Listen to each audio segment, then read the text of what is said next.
السلام عليكم ورحمة الله وبركاته. أعوذ بالله من الشيطان الرجيم. بسم الله الرحمن الرحيم. الحمد لله رب العالمين. اللهم صل على سيدنا محمد وعلى آل سيدنا مولانا محمد. رب اشرح لي صدري ويسر لي أمري واحلل عقدة من لساني يفقهوا قولي. أعوذ بكلمات الله التامة من كل شيطان وهامة ومن كل عين لامة ولا حول ولا قوة إلا بالله العلي العظيم.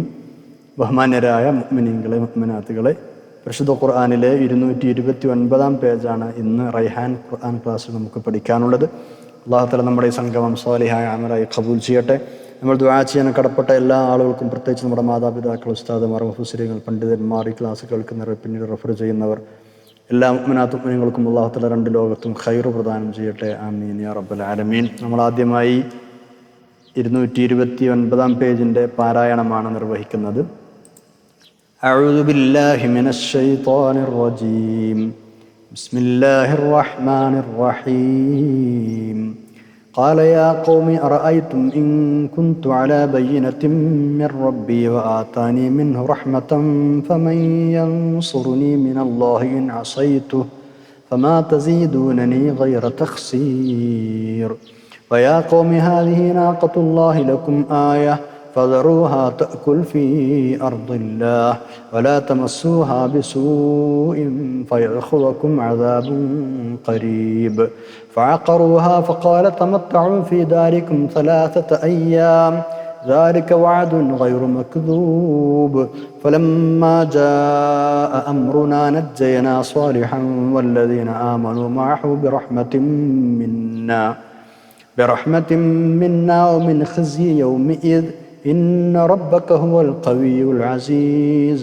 وأخذ الذين ظلموا الصيحة فأصبحوا في ديارهم جاثمين كأن لم يغنوا فيها ألا إن ثمود كفروا ربهم ألا بعدا لثمود. ولقد جاءت رسلنا إبراهيم بالبشرى قالوا سلاما قال سلام فما لبث أن جاء بعجل حنيذ. فلما رأى أيديهم لا تصل إليه نكرهم وأوجس منهم خيفة قالوا لا تخف إنا أرسلنا إلى قوم لوط وامرأته قائمة فضحكت فبشرناها بإسحاق ومن وراء إسحاق يعقوب. സദഖല്ലാഹുൽ അലിയ്യുൽ അദീം. സൂറത്ത് ഹൂദിലെ 63 മുതൽ 71 വരെയുള്ള 9 ആയത്തുകളാണ് നമ്മൾ ഓതിവെച്ചത്. 12ാമത്തെ ജുസ്ഇൽ 229 പേജ്. മഹാനായ സ്വാലിഹ് നബി അലൈഹി ഇസ്ലാമിൻ്റെയും സമൂദ് ഗോത്രത്തിൻ്റെയും ചരിത്രമാണ് നമ്മൾ പറഞ്ഞുകൊണ്ടിരിക്കുന്നത്. സ്വാലിഹ് നബി അലൈഹി ഇസ്ലാം അവർക്കൊക്കെ നല്ല മതിപ്പുള്ള ആളായിരുന്നു. പക്ഷേ ദീനിലേക്ക് ക്ഷണിക്കാൻ തുടങ്ങിയതോടുകൂടി അവരുടെ മട്ട് മാറുകയാണ് ഉണ്ടായത്. അവർ ധിക്കാരത്തോടുകൂടി മറുപടി പറഞ്ഞു. ആ സമയം മഹാനവർകൾ അവരോട് എന്താണ് പ്രതികരിച്ചത് എന്നാണ് ഇനി പറയുന്നത്. മഹാനവർകൾ പറയാണ്, എൻ്റെ ജനങ്ങളെ, നിങ്ങളുടെ നിലപാടുമായി ഒരു കാരണവശാലും എനിക്ക് യോജിക്കാൻ കഴിയില്ല. അതായത് ഞാൻ പ്രവാചകനാണെന്ന് പറയുന്നതും അതനുസരിച്ചുള്ള സന്ദേശങ്ങൾ നിങ്ങളെ പഠിപ്പിക്കുന്നതും വെറുതെയല്ല, എൻ്റെ ഇഷ്ടപ്രകാരമല്ല. ഇതിനെല്ലാം സ്പഷ്ടമായ തെളിവുകളുണ്ട്. അള്ളാഹുവാണ് എനിക്ക് പ്രവാചകത്വം നൽകിയതും നിങ്ങളിലേക്ക് പ്രവാചകനായി നിയോഗിച്ചതും. അപ്പം എൻ്റെ വകയായി ഞാൻ പറഞ്ഞുണ്ടാക്കുന്നതല്ല ഇതൊന്നും. പിന്നെ മാത്രമല്ല, ഇതിനൊക്കെ കൃത്യമായ ദൃഷ്ടാന്തങ്ങളുമുണ്ട്. അപ്പം അള്ളാഹുവാണ് എന്നെ നിയോഗിച്ചത് എന്നതുകൊണ്ട് തന്നെ അള്ളാഹുവിൻ്റെ നിയോഗത്തെ, അള്ളാഹുവിൻ്റെ ചെയ്തികളെ ചോദ്യം ചെയ്യാൻ ആർക്കും കഴിയില്ലല്ലോ. ലാ യുസ്അലു അമ്മാ യഫ്അലു വഹും യുസ്അലൂൻ. സൂറത്തുൽ അംബിയാ 23 പറഞ്ഞതുപോലെ ആര് എന്ത് ചെയ്താലും, അള്ളാഹു എന്ത് ചെയ്താലും അത് ആരും ചോദ്യം ചെയ്യില്ല, ചോദ്യം ചെയ്യാൻ കഴിയില്ല. ചോദ്യം ചെയ്യപ്പെടുന്ന സൃഷ്ടികളാണ്, അല്ല സ്രഷ്ടാവല്ല. അപ്പം അള്ളാഹു ആരെ എവിടേക്ക് റസൂലാക്കി അയക്കണം എന്നത് അള്ളാഹുവിനാണ് അറിയുക. ആ ഒരു നിലപാടനുസരിച്ചാണ് എന്നെ നിങ്ങളിലേക്ക് അയച്ചത്. സൂറത്തുൽ അൻആമിൽ അള്ളാഹു തആല പറയുന്നുണ്ടല്ലോ, അല്ലാഹു അഅലമു ഹൈസു യജ്അലു റിസാലത. തൻ്റെ ദൗത്യം, റിസാലത്ത് എവിടെയാണ് നിക്ഷേപിക്കേണ്ടത് എന്നതിനെപ്പറ്റി അള്ളാഹുവിന് നന്നായിട്ട് അറിയാം. അപ്പം ചുരുക്കി പറഞ്ഞാൽ, ഞാൻ നിങ്ങളിലേക്ക് പ്രവാചകനായി വന്നത് എൻ്റെ ഇഷ്ടപ്രകാരമല്ല, അത് വളരെ വ്യവസ്ഥാപിതമായിട്ടാണ് ഞാൻ വന്നത്. അതാ വളരെ വ്യവസ്ഥാപിതമായിട്ടാണ് ഒരു പ്രവാചകൻ നിയോഗം ഉണ്ടാകുന്നത്. ആ പ്രവാചകന് സവിശേഷമായ മുഅ്ജിസകളും മറ്റുമൊക്കെ അല്ലാഹു തആല കൊടുത്ത് പിൻബലം നൽകിയിട്ടും ഉണ്ടാകും. അപ്പം ഇങ്ങനെയാണ് വസ്തുത എന്നിരിക്കെ ജനങ്ങൾ മുഴുവനുമോ അതല്ല അവരിൽ മഹാഭൂരിപക്ഷമോ അസത്യത്തിൻ്റെ ചേരിയിലാണ് എന്ന് വെച്ച് ഒരു പ്രവാചകന് അവരുടെ കൂടെ നിൽക്കാൻ കഴിയുമോ? ഇല്ലല്ലോ. അങ്ങനെ അവരുടെ കൂടെ നിന്നാൽ ആ പ്രവാചകൻ അള്ളാഹുവിൻ്റെ ശിക്ഷയിൽ നിന്ന് ഒഴിവാകുമോ? അള്ളാഹുവിൻ്റെ ശിക്ഷയിൽ നിന്നും കോപത്തിൽ നിന്നും രക്ഷപ്പെടാൻ ആ പ്രവാചകന് കഴിയുമോ? ഒരു വഴി ഉണ്ടാവില്ല. ഇതൊക്കെയാണ് വസ്തുനിഷ്ഠമായ സ്വാലിഹ് നബി അലൈഹി ഇസ്ലാം ആ സമൂഹത്തെ പറഞ്ഞു ബോധ്യപ്പെടുത്തുന്നത്. ആയത്ത് നോക്കാം, 63-ാമത്തെ ആയത്ത്. ബിസ്മില്ലാഹിർ റഹ്മാനിർ റഹീം. قال يا قوم أرأيتم إن كنت على بينة من ربي وآتاني منه رحمة فمن ينصرني من الله إن عصيته فما تزيدونني غير تخسير.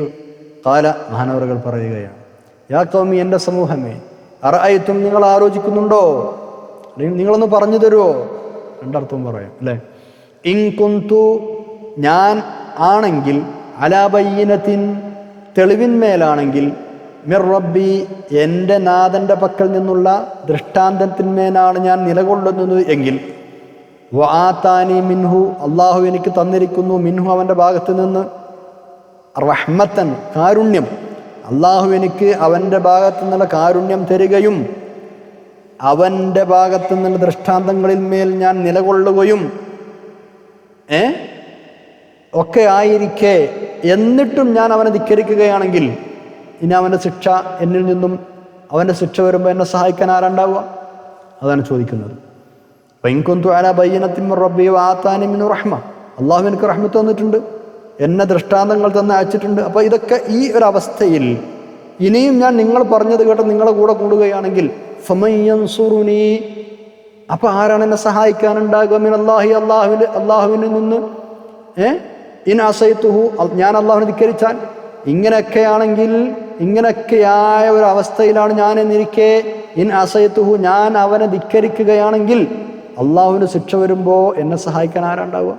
വമയൻസുറുനി മിനല്ലാഹി എന്ന് പറഞ്ഞാൽ അള്ളാഹുവിൻ്റെ ശിക്ഷ വരുമ്പോൾ എന്നർത്ഥം. അള്ളാഹുവിൻ്റെ ശിക്ഷയിൽ നിന്ന് എന്നെ സഹായിക്കാൻ ആരാണ്ടാവുക?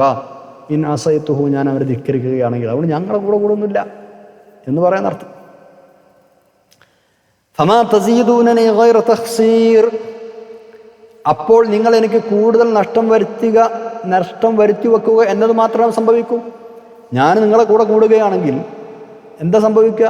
കൂടുതൽ നഷ്ടം നിങ്ങൾ എനിക്ക് വരുത്തി വെക്കുന്നു എന്നത് മാത്രമേ സംഭവിക്കുകയുള്ളൂ. അല്ലാതെ അള്ളാഹിൻ്റെ ശിക്ഷ വരുമ്പോൾ എനിക്ക് രക്ഷപ്പെടാനോ നിങ്ങൾക്ക് എന്നെ രക്ഷപ്പെടുത്താനോ കഴിയില്ല. അതുകൊണ്ട് ഞാൻ നിങ്ങളെ കൂടെ കൂടൂല. കാരണം അള്ളാഹു എനിക്ക് റഹ്മത്ത് തന്നിട്ടുണ്ട്, റിസാലത്ത്, പ്രവാചകത്വം എന്ന വലിയ കാരുണ്യം തന്നിട്ടുണ്ട്, അതേപോലെ തന്നെ ദൃഷ്ടാന്തങ്ങളും തന്നിട്ടുണ്ട്. ഫമാ തസീദൂനനി, അപ്പോൾ നിങ്ങൾ എനിക്ക് വർദ്ധിപ്പിക്കുകയില്ല, ഗൈറ തഖ്സീരിൻ, നഷ്ടമല്ലാതെ. കൂടുതൽ നഷ്ടം വരുത്തി വെക്കുക എന്നത് മാത്രമേ സംഭവിക്കൂ എന്നർത്ഥം. വആതാനി മിൻ റഹ്മ, ഇവിടെ റഹ്മത്ത് എന്ന് പറഞ്ഞാൽ അർത്ഥം മുമ്പ് നമ്മൾ പറഞ്ഞതുപോലെ തന്നെ പ്രവാചകത്വം എന്നാണ് ഉദ്ദേശം. അള്ളാഹുവിൻ്റെ റഹ്മത്ത് എനിക്ക് തന്നു എന്ന് പറഞ്ഞാൽ എനിക്ക് പ്രവാചകത്വം തന്നു എന്നർത്ഥം. ഇതുപോലെയുള്ള ഏതാനും വാചകങ്ങൾ മഹാനായ നൂഹ് നബി അലൈഹി ഇസ്ലാമും പിന്നെ പറഞ്ഞതായി നമ്മൾ അവിടുത്തെ ചരിത്രം പറഞ്ഞപ്പോൾ പഠിച്ചിട്ടുണ്ട്. ഈ ഒരു ആയത്തിൻ്റെ പുറമെയുള്ള ശൈലി ധ്വനിപ്പിക്കുന്ന പോലെ ദൈവിക ശിക്ഷയിൽ നിന്ന് എനിക്ക് മോചനം കിട്ടുമെങ്കിൽ, നിങ്ങളാരെങ്കിലും എന്നാ സമയത്ത് നിങ്ങൾക്ക് രക്ഷപ്പെടുത്താൻ കഴിയുമെങ്കിൽ ഞാൻ ഈ ദൗത്യം കൈവിടും എന്നൊന്നുമല്ല സ്വാലിഹ് നബി അലൈഹി ഇസ്ലാം പറയുന്നത്. അതൊരിക്കലും ഒരു പ്രവാചകൻ ചെയ്യില്ല. മറിച്ച് ബുദ്ധിപരമായി, യുക്തിസഹമായി ആ ആളുകളുടെ ശ്രദ്ധ ക്ഷണിക്കാനാണ് മഹാനവറുകൾ ഈ ഒരു ശൈലി സ്വീകരിക്കുന്നത്. അല്ലാതെ പ്രവാചകനെ ചെയ്തിട്ടല്ല, ഒരിക്കലും അങ്ങനെ ചെയ്യൂല. ഏതായാലും മഹാനായ സ്വാലിഹ് നബി അലൈഹി ഇസ്ലാം കാര്യങ്ങളൊക്കെ ഇത്രയും വിശദമായി കൃത്യമായി പറഞ്ഞ് മനസ്സിലാക്കി കൊടുത്തിട്ടും തെളിവുകൾ കൊടുത്തിട്ടും അവർ സ്വീകരിക്കാൻ തയ്യാറായില്ല. അവരെന്താ പറഞ്ഞത്? ഞങ്ങൾക്ക് വേറൊരു ദൃഷ്ടാന്തം കാണിച്ചു തരണം. അള്ളാഹുവാണ് ഞങ്ങളെ ഭൂമിയിൽ നിന്ന് പഠിച്ചത്, അവനാണ് ഇവിടെ സംവിധാനിച്ചത്, ഇങ്ങനെ അടക്കമുള്ള കുറേ തെളിവുകൾ മഹാനവറുകൾ പറഞ്ഞു കൊടുത്തല്ലോ, കഴിഞ്ഞ പേജിൽ നമ്മൾ പഠിച്ചല്ലോ. പക്ഷെ അതൊന്നും അവർ അംഗീകരിക്കാൻ തയ്യാറായില്ല. അവർ പറഞ്ഞു വേറെ ഒരു ദൃഷ്ടാന്തം ഞങ്ങൾക്ക് കാണിച്ചു തരണം. അതും അവരാവശ്യപ്പെട്ടത് വല്ലാത്ത ചോദ്യമാണ്. ഒരു പാറയിലേക്ക് ചൂണ്ടിക്കാണിച്ചിട്ട്, വലിയൊരു പാറ, ആ പാറക്കെട്ടിനുള്ളിൽ നിന്നൊരു ഒട്ടകം പുറത്തു വരണമെന്ന് പറഞ്ഞു. അതാണ് അടുത്ത ആയത്തിൽ പറയുന്നത്. 63-ാമത്തെ ആയത്ത്. നിഷേധിക്കുന്നതും ധിക്കരിക്കുന്നതും സ്വന്തം സമൂഹമാണ് എന്ന് കരുതിയിട്ട് ഒരു പ്രവാചകൻ അവരുടെ ഇംഗിതത്തിന് വഴങ്ങി കൊടുക്കാൻ പറ്റുമോ? നിന്നു കൊടുക്കാൻ പറ്റുമോ? ഇല്ലല്ലോ. അതുകൊണ്ട് തന്നെ മഹാനായ സ്വാലിഹ് നബി അലൈഹി ഇസ്ലാം അവരോട് അവർ പറയുന്ന വിഷയത്തിൽ വിയോജിപ്പ് രേഖപ്പെടുത്തി. ഞങ്ങളെ കൂട്ടത്തിലില്ലെന്ന് പറഞ്ഞു, നമ്മൾ നേരത്തെ പഠിച്ചു. അപ്പം പിന്നെ അവർ പറഞ്ഞു, എന്നാൽ പിന്നെ ഒരു അമാനുഷിക ദൃഷ്ടാന്തം വേണം. അത് അവർ തന്നെ നിർണയിച്ചു കൊടുക്കുകയും ചെയ്തു. ഇന്നതാണ് വേണ്ടത് എന്ന് അവർ കൃത്യമായി പറഞ്ഞു കൊടുത്തു. ആ കാണുന്ന കൂറ്റൻ പാറയില്ലേ, ആ പാറയിൽ നിന്ന് ഗർഭം തികഞ്ഞ ഒരൊട്ടകം പുറത്തിറങ്ങി വരണം എന്നാൽ ഞങ്ങൾ വിശ്വസിക്കണം. മഹാനറുകൾ വലിയ പ്രതീക്ഷയായിരുന്നു. എന്നാൽ അത് കണ്ടിട്ടെങ്കിലും ഇവരെല്ലാവരും മുസ്ലിങ്ങളാകട്ടെ, കാരണം അങ്ങനെ ആവാന്നല്ലോ പറഞ്ഞത്. അള്ളാഹുവിനോട് ദുആ ചെയ്തു. അത്ഭുതമെന്നേ പറയണ്ടു. ആ വലിയ പാറ പിളർന്ന് ജനങ്ങളെല്ലാം കണ്ടുകൊണ്ടിരിക്കെ പ്രസവിക്കാറായ ഒരൊട്ടകം പുറത്തേക്ക് ഇറങ്ങി വന്നു ആ പാറയിൽ നിന്ന്. മാഷാ അല്ലാഹ്, മുഅ്ജിസത്താണ്. അള്ളാഹുവിങ്കിൽ നിന്ന് വലിയ മുഅ്ജിസത്താണ്. ആ ഒട്ടകം മഹാനവറുകൾ അവർക്ക് കാണിച്ചു കൊടുത്തതാ നിങ്ങൾ കണ്ടല്ലോ. നിങ്ങൾ ആവശ്യപ്പെട്ടതുപോലെ ഒട്ടകത്തെ തന്നല്ലോ, നിങ്ങൾ വിശ്വസിക്കണം. വളരെ കുറച്ച് ആൾക്കാർ മാത്രമേ വിശ്വസിച്ചുള്ളൂ. അവർ പഴയ നിലപാട് സ്വീകരിച്ചു. സ്വാലിഹ് നബി അലൈഹി സ്വലാം അവരോട് പ്രത്യേകമായി പറഞ്ഞത്, അള്ളാഹുവിൻ്റെ ഒട്ടകമാണ് ഇത്, അള്ളാഹു ദൃഷ്ടാന്തമായി തന്ന ഒട്ടകമാണ്, ഇതിനെ നിങ്ങൾ പ്രത്യേകം പരിഗണിക്കണം. ദുഷ്ടലാക്കോടുകൂടി അതിനെ നിങ്ങൾ സമീപിക്കരുത്. അങ്ങനെ നിങ്ങളതിനെ സമീപിച്ചാൽ നിങ്ങൾക്ക് വേദനാജനകമായ ശിക്ഷ വരുമെന്ന് താക്കീത് ചെയ്തു. ഈ സംഭവം നമ്മൾ സൂറത്തുൽ ആറാഫിൽ 73 മുതൽ 79 വരെയുള്ള ആയത്തുകളിൽ പഠിച്ചിട്ടുണ്ട്. ആയത്ത് നോക്കാം, 64-ാമത്തെ ആയത്ത്. ബിസ്മില്ലാഹിർ റഹ്മാനിർ റഹീം. വയാ ഖൗമി ഹാദിഹി നാഖത്തുല്ലാഹി ലക്കും ആയതൻ ഫദറൂഹാ തഅകുൽ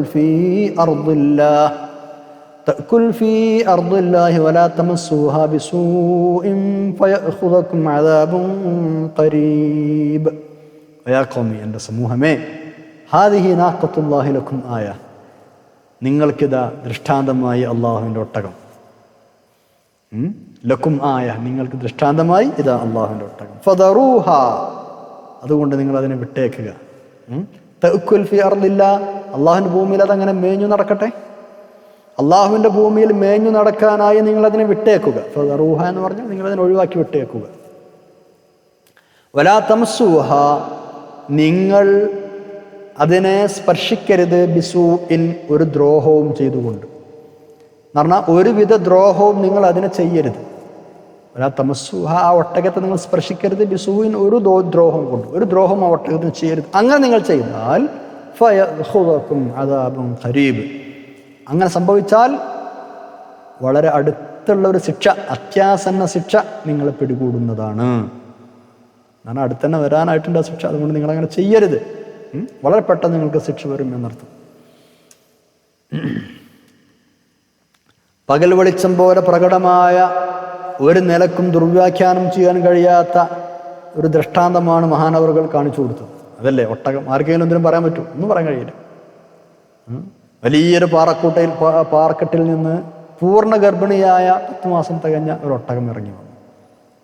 താമസിയാതെ അത് പ്രസവിക്കുകയും ചെയ്തു. ആ ഒട്ടകം പ്രസവിച്ചു. അങ്ങനെ ഒട്ടകവും കുട്ടിയും അങ്ങനെ മേഞ്ഞു നടക്കുകയാണ്. സാലിഹ് നബി അലൈഹി സ്വലാം ആളുകളോട് ആ ഒട്ടകത്തിൻ്റെ ശ്രേഷ്ഠതയും അതിൻ്റെ പദവിയും ഒക്കെ വിവരിച്ചു കൊടുത്തു. ശല്യപ്പെടുത്തരുതെന്ന് താക്കീത് കൊടുത്തു. ഒട്ടകം അതിൻ്റെ തീറ്റയും കുടിയുമായി ഭൂമിയിൽ നടന്നുകൊള്ളട്ടെ, നിങ്ങളതിനെ ഉപദ്രവിക്കരുത്. ഉപദ്രവിച്ചാൽ താമസിയാതെ ശിക്ഷ വരും. വെള്ളം കുടിക്കുന്ന സ്ഥലം, അതായത് ഒട്ടകത്തിന് വെള്ളം കുടിക്കുന്ന സ്ഥലം അവർ കോമൺ ആയിട്ടൊരു സ്ഥലമാണ് ഉണ്ടായിരുന്നത്. അപ്പോൾ സാലിഹ് നബി അലൈഹി സ്വലാം എന്ത് ചെയ്തു? ഒരു ദിവസം ഈ ഒട്ടകത്തിന് വെള്ളം കുടിക്കാൻ വേണ്ടി നിശ്ചയിച്ചു. മറ്റൊരു ദിവസം അവരുടെ ഒട്ടകങ്ങൾക്കും പിന്നെ കൊടുത്തു. അങ്ങനെയൊക്കെ കൃത്യമായി അതിൻ്റെ തീറ്റയും കുടിയും ഒക്കെ കൃത്യമായി ആസൂത്രണം ചെയ്ത് മഹാനവറുകൾ സമൂഹത്തെ ആ വിഷയത്തിൽ ഉപദേശിക്കുകയും ചെയ്തു. സൂറത്ത് ഷുറായിലെ 155-ലും 156-ലും ആ വിഷയം പറയുന്നുണ്ട്. ബിസ്മില്ലാഹിർ റഹ്മാനിർ റഹീം. ഖാല ഹാദിഹി നാഖത്തുൻ ലഹാ ശിർബുൻ വലക്കും ശിർബു യൗമിൻ മഅലൂം വലാ തമസ്സുഹാ ബിസൂഇൻ ഫയഖുദകും അദാബു യൗമിൻ അളീം. ഇത് ഈ ഒട്ടകം, അത് നിങ്ങൾക്ക് ഒരു ദിവസം നിങ്ങളുടെ ഒട്ടകങ്ങൾക്ക് വെള്ളം കുടിപ്പിക്കാം, ഇതിന് ഒരു ദിവസവും, അങ്ങനെ പറഞ്ഞ് നിശ്ചയിച്ചു കൊടുത്തു എന്നർത്ഥം. വലിയൊരു മുഅ്ജിസത്തായ ഒട്ടകത്തെ എന്നിട്ട് അവർ പരിഗണിച്ചോ? അതാണ് ഇനി പറയാൻ പോകുന്നത്. അവർ അതൊക്കെ മഹാനായ സ്വാലിഹ് നബി അലൈഹി സ്വലാം ഉപദേശങ്ങളൊക്കെ അകണ്ണകൂടിയിൽ തള്ളി. അതൊന്നും അവർ അംഗീകരിച്ചില്ല. ആ ഒട്ടകത്തെ അവർ പരിഗണിച്ചില്ല വേണ്ടതുപോലെ. അള്ളാഹുവിൻ്റെ ദൃഷ്ടാന്തമാണെന്ന് നിലക്ക് തന്നെ കണ്ടതേയില്ല. ഒട്ടകത്തിൻ്റെ വെള്ളം കുടിക്കായി സ്വാലിഹ് നബി അലൈഹി സ്വലാം നിശ്ചയിച്ചു കൊടുത്തിരുന്ന വ്യവസ്ഥ അവർ ലംഘിച്ചു. അതാണ് അവർ ആദ്യം ചെയ്തത്. പിന്നെ കുറച്ച് കഴിഞ്ഞപ്പോൾ അവർക്ക് തോന്നി ആ ഒട്ടകം ഇങ്ങനെ ആളുകളുടെ ഇടയിൽ ഇങ്ങനെ മേഞ്ഞു നടക്കുന്നത് അവർക്ക് ഭീഷണിയാണ്, ശല്യമാണ് എന്ന് തോന്നിയിട്ട് അവർ ഗൂഢാലോചന നടത്തി. കാരണം ആ മുഅ്ജിസത്ത് ഇങ്ങനെ ആൾക്കാരുടെ ഇടയിൽ കൂടെ നടക്കല്ലേ. അപ്പോൾ അതൊക്കെ കണ്ടിട്ട് ആളുകളുടെ മനസ്സ് മാറി സ്വാലിഹ് നബി അലൈഹി സ്വലാമിൻ്റെ കൂടെ കൂടിയാലോ, ഇതാണ് അവരെ പേടി. അങ്ങനെ അവർ ഗൂഢാലോചന നടത്തിയിട്ട് അവരിൽപ്പെട്ട കുറേ പ്രമുഖരായ കുറേ ആളുകൾ മുൻകൈയെടുത്ത് മുഴുവൻ നിഷേധികളെയും സമ്മതത്തോടുകൂടി അവരിൽപ്പെട്ട ഒരാൾ അതിനറുത്ത് കളഞ്ഞു. ഖുദാർ എന്ന കഠിന ഹൃദയനായ ഭാഗ്യദോഷിയാണ് ആ കൃത്യം നിർവഹിച്ചത് എന്ന് തഫ്സീറുകളിൽ കാണാം. സൂറത്ത് ശംസിലെ 15 അയാളെക്കുറിച്ച് പറഞ്ഞത് മഹാനിർഭാഗ്യവാനായ ആൾ എന്നാണ്. കദ്ദബത് സമൂദ് ബിത്തഖ്വാഹ ഇദിൻ ബഅസ അശ്ഖാഹ. ആ സമൂഹത്തിൽ ഏറ്റവും പരാജയപ്പെട്ട ഖുദാറിനെ കുറിച്ചാണ് പറഞ്ഞത്. അവർ ഒട്ടകത്തെ അറുത്തു, കൊന്നുകളഞ്ഞു. എന്നിട്ട് അവർ വെല്ലുവിളിച്ചു സ്വാലിഹ് നബി അലൈഹി സ്വലാമിനെ, വെല്ലുവിളിച്ചു, കളിയാക്കി. ഇനി നീ ആ പറയുന്ന ശിക്ഷ കൂടെ കൊണ്ടുപോവാ, ഒന്ന് കാണട്ടെ. എന്തൊരു സമൂഹമല്ലേ, വല്ലാത്ത കഷ്ടം തന്നെ.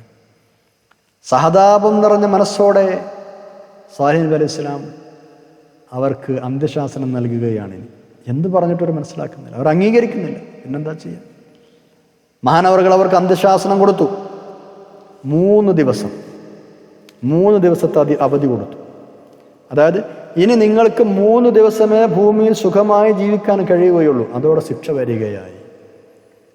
അതിലൊരു മാറ്റം വരില്ല. അതങ്ങനെ തന്നെ സംഭവിക്കുകയും ചെയ്തു. അതാണ് ഇനി പറയുന്നത്. 3 ദിവസം പിന്നിട്ടപ്പോൾ എന്താ സംഭവിച്ചത്? ആകാശത്ത് നിന്ന് വലിയ പ്രകമ്പനമുണ്ടായി. ഭൂമി കുലുങ്ങി. അവരെല്ലാവരും ചത്തൊടുങ്ങി നാമാവശേഷരായി. 65-ാമത്തെ ആയത്ത് നോക്കൂ. ബിസ്മില്ലാഹിർ റഹ്മാനിർ റഹീം. ഫഅഖറൂഹാ ഫഖാല തമത്തഉ ഫീ ദാരികും 3 അയ്യാം ദാലിക വഅദുൻ ഗൈറു മക്ദൂബ്. ഫഅഖറൂഹാ, അങ്ങനെ അവർ ആ ഒട്ടകത്തെ അറുത്തു.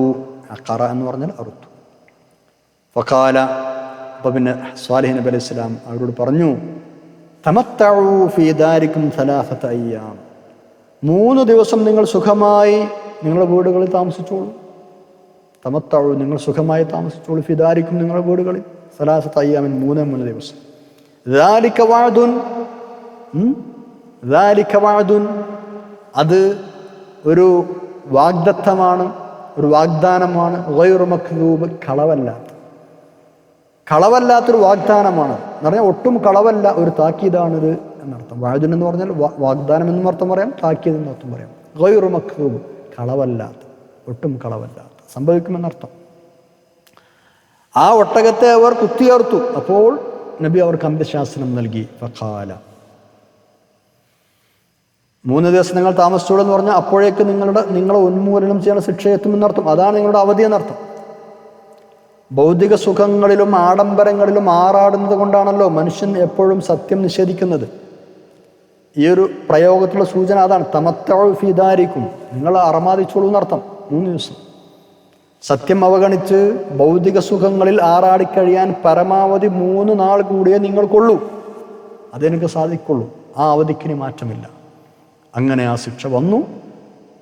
അവരെല്ലാവരും, നിഷേധികളായ ആളുകൾ മുഴുവനും മരിച്ചുടങ്ങി. സത്യവിശ്വാസികളായ ആളുകൾ രക്ഷപ്പെട്ടു. അതാണ് ഇനി അടുത്ത ആയത്തിൽ ഉള്ളത്. 66-ാമത്തെ ആയത്ത്. ബിസ്മില്ലാഹിർ റഹ്മാനിർ റഹീം. فلما جاء أمرنا نجينا صالحا والذين آمنوا معه برحمة منا ومن خزي يومئذ إن ربك هو القوي العزيز. فلما جاء أمرنا, അങ്ങനെ നമ്മുടെ കൽപ്പന വന്നപ്പോൾ, ശിക്ഷയുടെ കൽപ്പന വന്നപ്പോൾ, ശിക്ഷയുടെ ഉത്തരവ് വന്നപ്പോൾ, നജ്ജൈന, നമ്മൾ രക്ഷപ്പെടുത്തി, സ്വാലിഹ് നബി അലൈഹി സ്വലാമിനെ, വല്ലദീന ആമനു മഅഹു, അദ്ദേഹത്തോടു കൂടി സത്യവിശ്വാസം സ്വീകരിച്ചവരെയും, ബിറഹ്മത്തിൻ മിന്നാ, നമ്മുടെ ഭാഗത്ത് നിന്നുള്ള അനുഗ്രഹം കൊണ്ട്, ഒമിൻ ഖിസ്യി യൗമിഇദിൻ, അന്നത്തെ ആ മാനഹാനിയിൽ നിന്നും നാം അവരെ രക്ഷപ്പെടുത്തി. ഒമിൻ ഖിസി യൗമിഇദിൻ, അന്നത്തെ അപമാനത്തിൽ നിന്നും നാം അവരെ മോചിപ്പിച്ചു. ഖിസി എന്ന് പറഞ്ഞാൽ അപമാനം, മാനഹാനി എന്നൊക്കെ പറയും. ഇന്ന റബ്ബക ഹുവൽ ഖവിയ്യുൽ അസീസ്, തീർച്ചയായും താങ്കളുടെ രക്ഷിതാവ് അൽ ഖവിയ്യു, അവൻ മഹാശക്തനാണ്, അൽ അസീസു പ്രതാപശാലിയും തന്നെയാണ്. 67 68 നോക്കൂ, എന്താണ് അവരുടെ ശിക്ഷ, എങ്ങനെയാണ് ശിക്ഷ വന്നത് എന്നാണ് പറഞ്ഞത്. وأخذ الذين ظلموا الصيحة فأصبحوا في ديارهم جاثمين. وأخذ الذين ظلموا, അക്രമികാരികളായ ആ സമൂഹത്തെ പിടികൂടി, അസ്വൈഹ, ഒരു അട്ടഹാസം പിടികൂടി, ഘോരമായ പ്രകമ്പനം, ശബ്ദം. അങ്ങനെ ഫഅസ്ബഹൂ, അവരെല്ലാവരും നേരം വെളുത്തപ്പോൾ ആയി മാറി, ഫി ദിയാരിഹിം, അവരുടെ വീടുകളിൽ, ജാസിമീൻ, മരിച്ചു വിറങ്ങലിച്ചവരായി മാറി. ഫഅസ്ബഹു ഫി ദിയാരിഹിം, നേരം വെളുത്തപ്പോഴേക്കും അവരെല്ലാവരും അവരുടെ വീടുകളിൽ ഇങ്ങനെ മരിച്ചു കിടക്കുന്നുണ്ട്. ജാസിമീൻ, കമഴ്ന്ന് വീണ ചലനമറ്റവരായി മാറി. എല്ലാവരും മരിച്ച് കമഴ്ന്ന് വീണ് കിടക്കുന്നുണ്ട് എന്നർത്ഥം. ഏത് അല്ലാഹു തആല എൻ്റെ കാഠിന്യം പറഞ്ഞു തരാൻ അടുത്ത ആയത്തിൽ 68 കഅല്ലം യഗ്നൗ ഫീഹാ അലാ ഇന്ന സമൂദ കഫറു റബ്ബഹും അലാ ബുഅദൻ ലിസമൂദ്. കഅല്ലം യഗ്നൗ ഫീഹാ, അവർ ആ വീടുകളിൽ താമസിച്ചിട്ടേ ഇല്ലെന്ന വിധം, അങ്ങനെയാണ് അവർ നശിപ്പിക്കപ്പെട്ടത്. ആ ഭാഗം അങ്ങനെ പോയി നോക്കിയാൽ തോന്നും, അവിടെ ആൾതാമസം ഉണ്ടായിരുന്നോ? ഇല്ല, ആൾതാമസം ഉണ്ടായിരുന്നു എന്ന് പോലും തോന്നിപ്പിക്കാത്ത വിധം അവർ നശിപ്പിച്ചു. അതാണ് കഅല്ലം യഗ്നൗ ഫീഹാ, അവർ ആ വീടുകളിൽ താമസിച്ചിട്ടേ ഇല്ല എന്ന വിധം. എൻ്റെ ആശയം അങ്ങനെ. അലാ, അറിയണം, ഇന്ന സമൂദ, നിശ്ചയമായും സമൂദ് സമൂഹം, കഫറു റബ്ബഹും, അവരുടെ റബ്ബായ രക്ഷിതാവിനെ നിഷേധിച്ചു. അലാ ബുഅദൻ ലിസമൂദ്, അലാ, ശ്രദ്ധിക്കണം, അറിയണം, സമൂദ് ഗോത്രത്തിന് മഹാനാശം. അവരൊരുപാട് ദൂരെയാണെന്ന് പറഞ്ഞാൽ അവർക്ക് മഹാനാശം എന്നർത്ഥം. അള്ളാഹുവിൻ്റെ കാരുണ്യത്തിൽ നിന്നോ നന്മകളിൽ നിന്നോ അവരൊരുപാട് ദൂരെയാണ്. എപ്പോഴും അവരെ ശാപം പിന്തുടർന്നുകൊണ്ടിരിക്കുകയും ചെയ്യും. ആ സ്വൈഹത്ത്, അതാണ് അവരെ ശിക്ഷയായിട്ട് ബാധിച്ചത്. ഘോരമായ ഒരൊറ്റ ശബ്ദം, ഒറ്റ നിമിഷം കൊണ്ട് എല്ലാവരും മരിച്ചു വീഴുകയാണ്. മുകളിൽ പറഞ്ഞ 3 ദിവസം കഴിഞ്ഞ് പിറ്റേന്ന് 4ാമത്തെ ദിവസം തന്നെയാണ് സംഭവിച്ചത് എന്ന് മഹാനായ ഇബ്നു അബ്ബാസ് റളിയല്ലാഹു അൻഹു അടക്കമുള്ള മഹാന്മാരൊക്കെ പറയുന്നത് അതിഭയങ്കരമായൊരു ഇടിമുഴക്കമായിരുന്നു അത് എന്നാണ്. സൂറത്തുൽ ആറാഫിൽ നമ്മൾ ഈ വിഷയം പഠിച്ചിട്ടുണ്ട്. ഇൻഷാ അല്ലാഹ് ഇനി സൂറത്തു ശുഅറായിലും ഖമറിലും ഒക്കെ വിശദമായി വരുന്നും ഉണ്ട് ഇൻഷാ അല്ലാഹ്. അപ്പം ഈ ഘോരമായ ശിക്ഷ വന്നെത്തിയോടുകൂടെ അധികായന്മാരായിരുന്ന, പാറകൾ തുറന്ന് വീടുണ്ടാക്കിയിരുന്ന സമൂദ് സമൂഹം ഭൂമുഖത്തിൽ നിന്ന് തുടച്ചു നീക്കപ്പെട്ടു. അലാ ഇന്ന സമൂദ കഫറു റബ്ബഹും അലാ ബുഅദൻ ലിസമൂദ്. അള്ളാഹുവിനെ നിഷേധിച്ച ആ സമൂഹത്തിന് ദൗർഭാഗ്യവും നാശവുമുണ്ട് എന്ന് സാരം. അതാണ് ബുഅദൻ എന്ന് പറഞ്ഞതിൻ്റെ അർത്ഥം. വലിയ നിർഭാഗ്യവാന്മാരാണ്, റബ്ബിൻ്റെ റഹ്മത്തിൽ നിന്ന് ഒരുപാട് ദൂരെയ ആളുകളാണ് അവർ. 69ാമത്തെ ആയത്തിലേക്ക് കടക്കാം. ഇനി പറയാൻ പോകുന്നത് മഹാനായ ഇബ്രാഹിം നബി അലൈഹി സ്വലാമിൻ്റെയും ലൂത്ത് നബി അലൈഹി സ്വലാമിൻ്റെയും ചരിത്രമാണ്. സ്വാലിഹ് നബി അലൈഹി സ്വലാമിൻ്റെ ചരിത്രം ഇതോടെ അവസാനിക്കുകയാണ്. ഇബ്രാഹിം നബി അലൈഹി സ്വലാം, അതുപോലെ ലൂത്ത് നബി അലൈഹി സ്വലാം, ഇവരുടെ ചരിത്രങ്ങളൊക്കെ പരസ്പരം ബന്ധപ്പെട്ട് കിടക്കുന്നതാണ്. സൂറത്തുൽ ഹിജ്റിൽ വരുന്നുണ്ട്, സൂറത്തുൽ അൻകബൂത്തിലുണ്ട്, സൂറത്തുൽ ദാരിയാത്തിലൊക്കെ ഇത് വരുന്നുണ്ട് ഇൻഷാ അല്ലാഹ്. എല്ലാ സ്ഥലത്തും ഇത് വെറും ആവർത്തനം മാത്രമല്ല, ഓരോ സ്ഥലത്തും ഏറ്റക്കുറച്ചിലുകളുണ്ടാവും. ആ പറയുന്ന ശൈലിയിൽ ചില വ്യത്യാസങ്ങളുണ്ടാവും.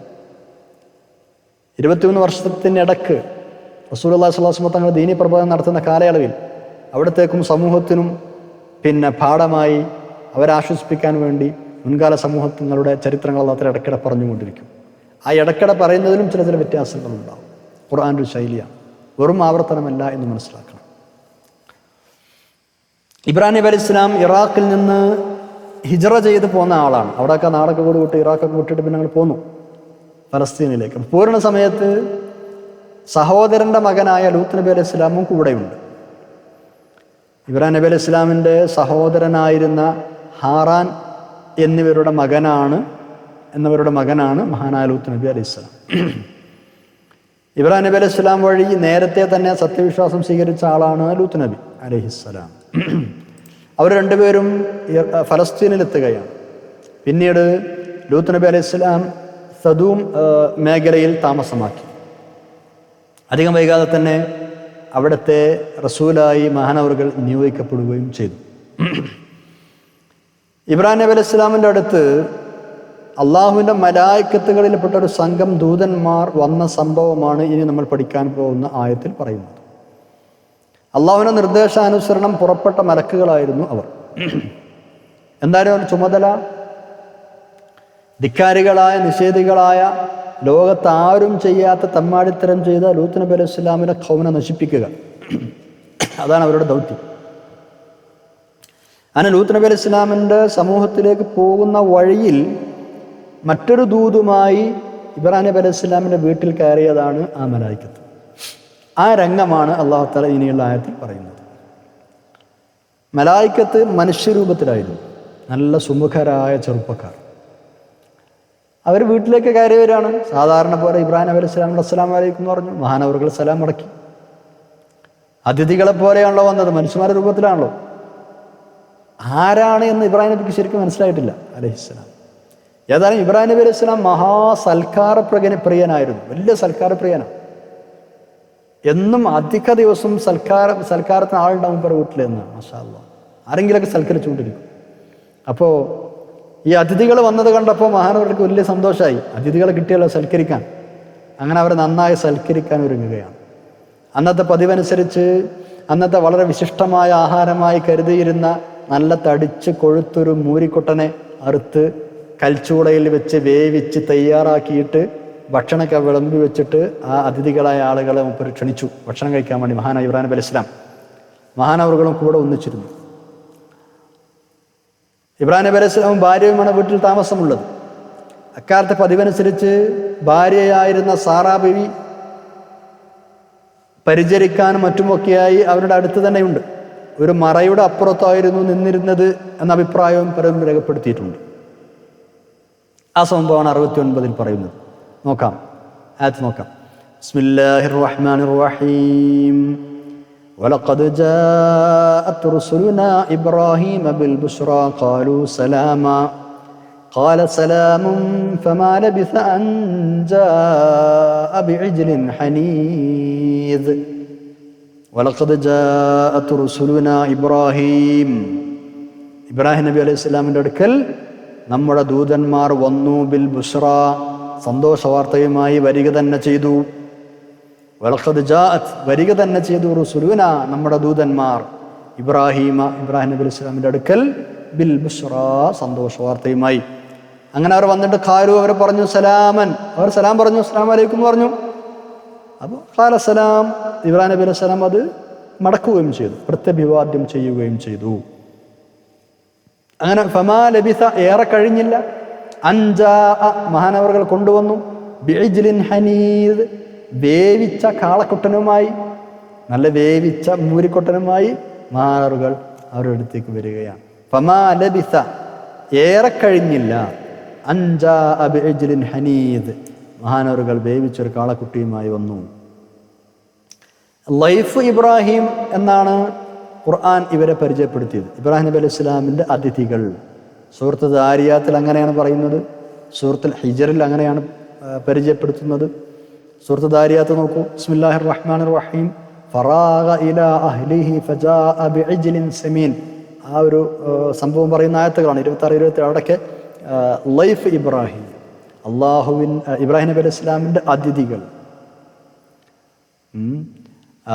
സൂറത്ത് ദാരിയത്തിൽ പറയുന്നത്, ഉടനെ അദ്ദേഹം തൻ്റെ വീട്ടുകാരുടെ അടുക്കൽ ചെന്ന് പതുക്കെ ചെന്ന്, അത് അധികളറിയാതെ പതുക്കെ ചെന്നിട്ട് ഒരു തടിച്ചു കൊഴുത്ത പശുക്കുട്ടിയെ അറുത്ത് വേവിച്ച ആളുകൾക്ക് കൊണ്ടുവന്ന് വെച്ചു. എന്നിട്ട് തിന്നുകയല്ലേ എന്ന് ചോദിച്ചു.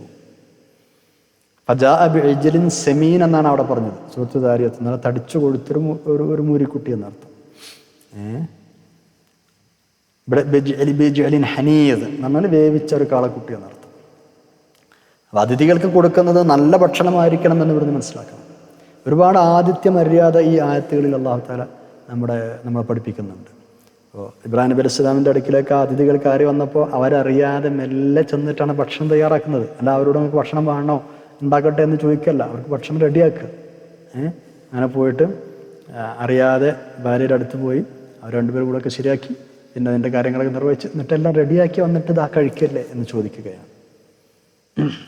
അവർ കൂടെ തന്നെ ഇരുന്ന് കഴിക്കുകയാണ്. ഖിദ്മത്ത് ചെയ്യാൻ വേണ്ടി അപ്പുറത്ത് മറുടെ അപ്പുറത്ത് ഭാര്യ നിൽക്കുകയാണ്, എന്തെങ്കിലും ആവശ്യമുണ്ടെങ്കിൽ കൊണ്ടുകൊടുക്കാനൊക്കെ വേണ്ടി.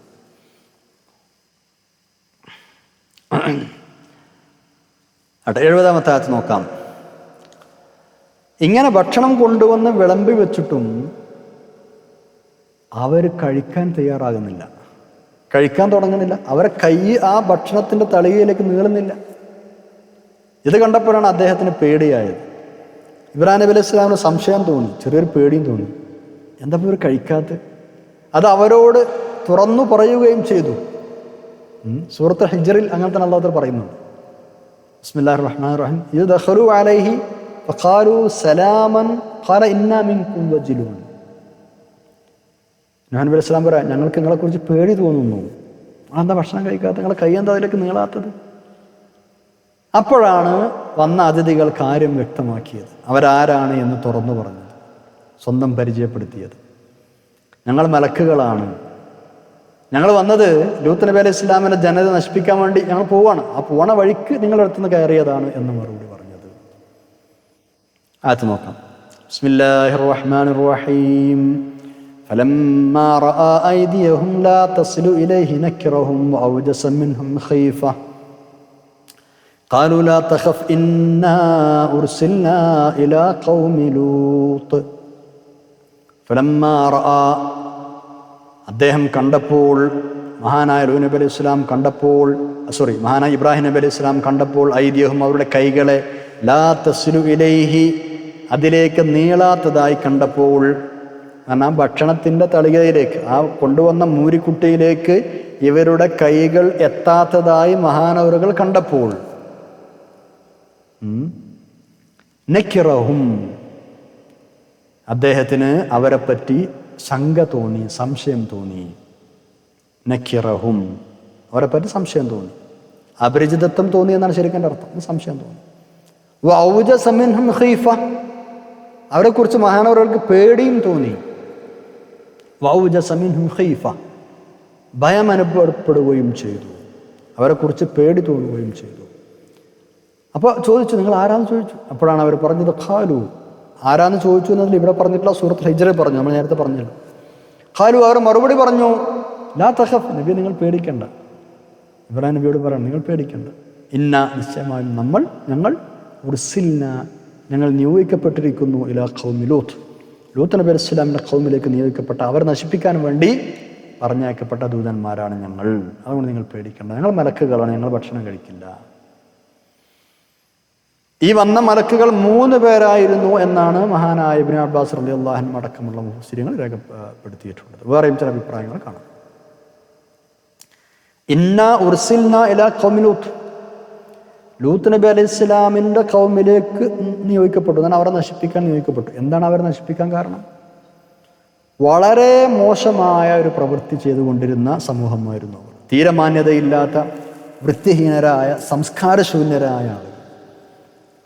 ലൈംഗിക വൃത്തിക്ക്, വികാരശമനത്തിന് പുരുഷന്മാരുടെ പിൻഭാഗം ഉപയോഗപ്പെടുത്തിയിരുന്ന ഇരുകാലി മൃഗങ്ങൾ. ലോകത്ത് ഇതിനു മുമ്പ് വേറെ ഒരു സമൂഹവും ചെയ്തിട്ടില്ലാത്ത മഹാമോശത്തിൽ. ഈ ദുർവൃത്തി അവസാനിപ്പിക്കാൻ ലൂത്ത് നബി അലൈഹി സ്വലാം എത്ര ഉപദേശിച്ചിട്ടും അവർ തയ്യാറായില്ല. അങ്ങനെ അല്ലാഹു തആല അവരെ നശിപ്പിക്കാൻ ഒരുങ്ങുകയാണ്. അതാണ് ശരിക്കും ഈ ദൂതന്മാരുടെ വരവിൻ്റെ പശ്ചാത്തലം.